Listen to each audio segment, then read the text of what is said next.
kamu harus menandatangan di tempat kosong di sana.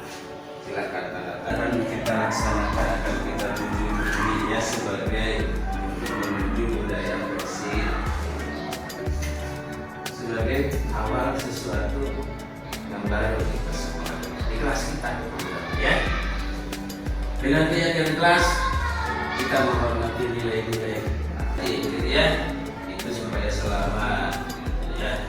Nilai-nilai bagaimana juga harus berupaya untuk membangun budaya positif tadi, ya. Dengan harapan siswa kita itu akan tumbuh. Yang kita lakukan hanya menanam, menyirami, menyiangi, memberantas hamanya, mungkin ya, pupuk dan seterusnya. Ternyata hasilnya tidak akan pernah sama.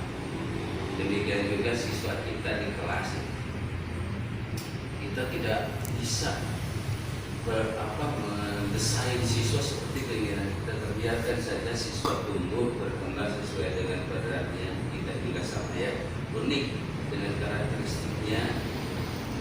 Siswa kita itu punya potensi, punya bakat, kesiapan belajar, punya minat yang berbeda-beda. Jadi dalam hal ini memang tidak ada alasan untuk memaksa siswa. Budaya positif itu dimulai dari membangun keyakinan kelas.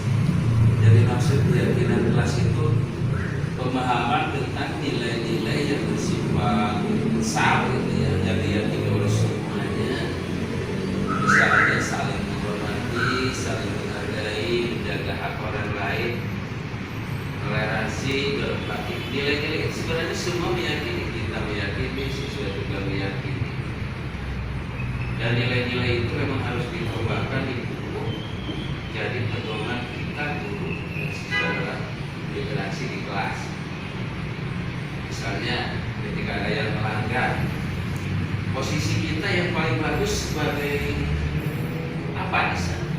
Kalau kita selalu berbicara tentang peraturan, tentang tertib peraturan, tentang tertib, itu berarti posisi kita itu pemantau.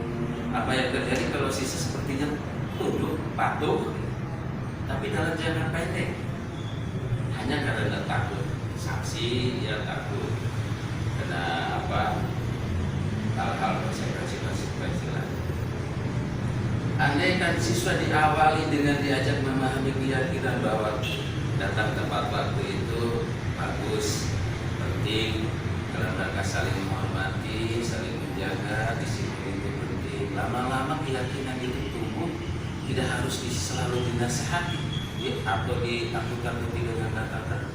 Karena kebutuhan, motivasi yang ada adalah motivasi intrinsik. Jadi mereka datang tepat waktu, mengerjakan tepat waktu itu bukan dalam faktor guru atau faktor pribadi, tapi karena kebutuhan.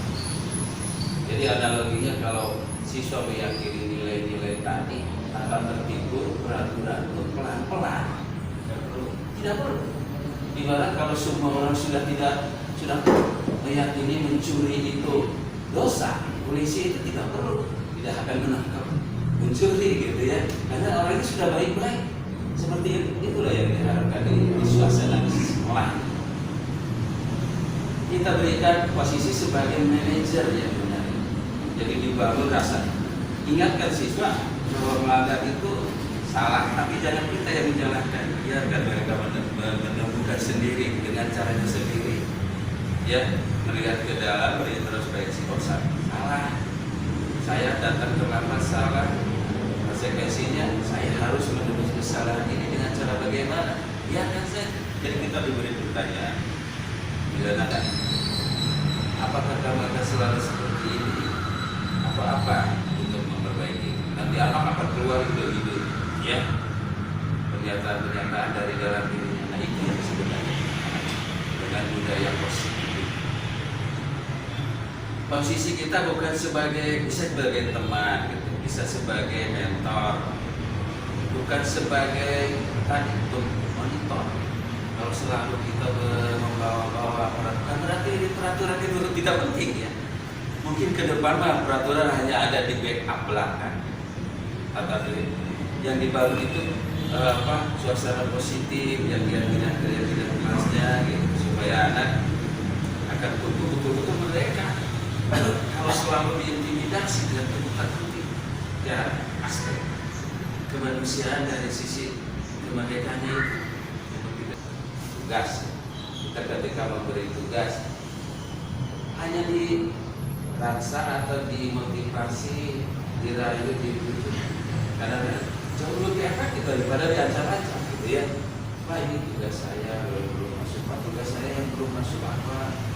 Ternyata dari pendekatan yang berbeda saja asli luar biasa. Lain cerita kalau saya memposting daftar nilai kemudian yang tidak melaksanakan diberi tanda kutip, bahkan lebih parah itu. Anak itu ada unsur apa namanya, karena ada kebutuhan dasar. Ketika melanggar itu sebenarnya didasari oleh satu kebutuhan. Kebutuhan ingin pengakuan, ingin kebebasan, ingin kasih sayang. Suasana di sekolah itu betul-betul harus nyaman, rumah bagi siswa yang nyaman, aman. Ada pertanyaan yang menggelitik sampai hari ini pun saya belum bisa. Mengapa kalau bel terakhir dan bel istirahat siswa suka bersorak? Ketika bel istirahat, hore, begitu ya. Ketika bel pulang, hore. Kan besok libur. Nah itu dia. Mengapa ketika masuk tidak hore gitu ketika pelajaran?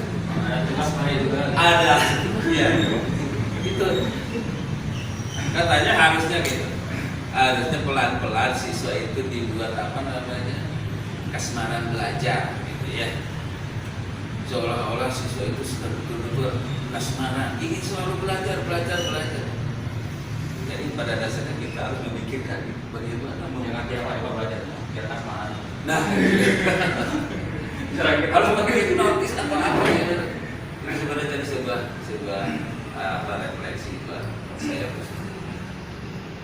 Ketika pertanyaan apakah sebagai guru kita pernah dirindukan siswa kita? Atau justru sebaliknya? Pertanyaan berikutnya, kalau kita sudah pensiun ingin seperti apa murid mengenang kita? Mungkin apakah akan dengan killernya bisa juga ya? Pertanyaan juga yang refleksinya. Jadi pada dasarnya peran guru itu ke depan itu sebagai pemimpin pembelajaran. Kemudian yang kedua justru sebaliknya, mewujudkan kepemimpinan siswa dalam pembelajaran. Artinya pelan-pelan dominasi kita di pembelajaran itu dikurangi. Anak itu biarkan memimpin temannya di dalam tutor sebaya, memimpin kerja kelompok dan kolaborasi gotong royong itu mutlak sekarang akan hilang. Karena mereka juga akan bergotong royong itu di luar sana ketika bekerja bersosialisasi.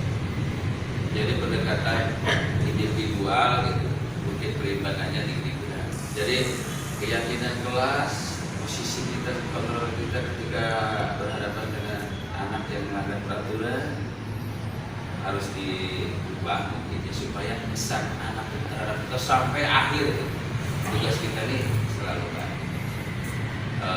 Kemudian harus dipahami bahwa siswa itu punya kebutuhan bahkan ketika melanggar atau ketika mengusulkan sesuatu, bahkan ketika menunjukkan sikap antipati.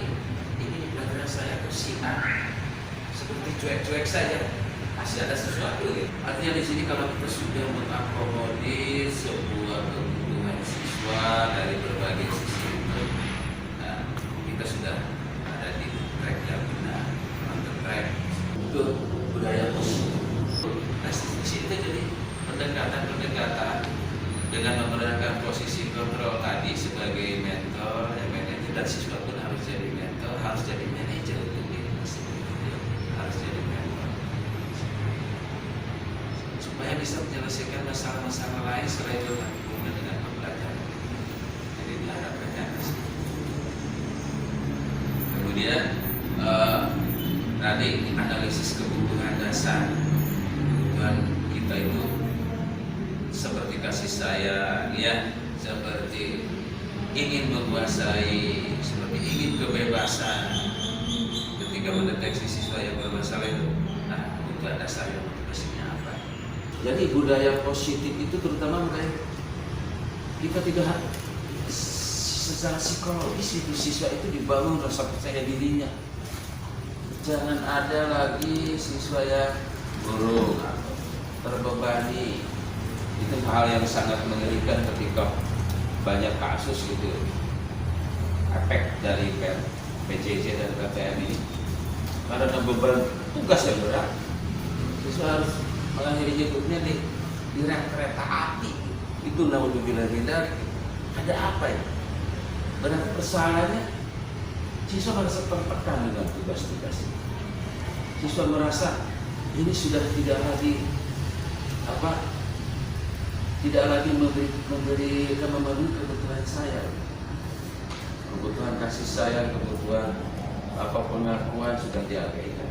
Ya itu saja untuk pengantarnya terkait dengan budaya positif. Ya. Ada yang ingin dengan kebiasaan-kebiasaan lama, ada yang ingin mencoba hal-hal baru. Kita berangkatnya dari keinginan mencoba saja. Nah, untuk pembelajaran saya nih, betul lah tidak akan marah-marah, tidak akan pernah pemanggilan ke siswa, mereka hanya restriksi saja. Posisi ngobrolnya sebagai manajer, teman, tidak menjadi.